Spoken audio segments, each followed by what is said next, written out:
আজকে বানাবো চিংড়ি মাছের বাটি চচ্চড়ি। এর জন্য আমি একটা পাত্র নিয়ে নিয়েছি।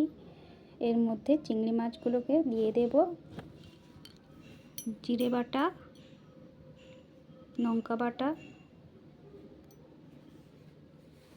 সামান্য পরিমাণ লবণ, সরষের তেল দিয়ে ভালো করে মেখে, হলুদ গুঁড়ো, সরষের তেল দিয়ে ভালো করে মেখে লো টু মিডিয়াম হিটে বসিয়ে দেব।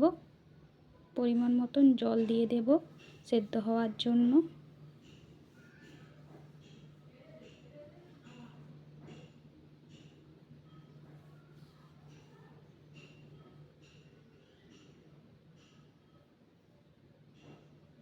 দেখুন 15 মিনিট পর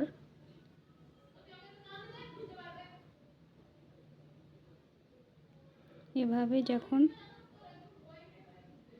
ঝোলটা একেবারে শুকিয়ে যাবে, গা মাখা হয়ে আসবে, নামিয়ে নেব। ভিডিওটি কেমন লাগলো প্লিজ কমেন্টে জানাবেন। ভালো লাগলে লাইক কমেন্ট শেয়ার করে দেবেন। ততক্ষণ সবাই ভালো থাকবেন, সুস্থ থাকবেন। ধন্যবাদ।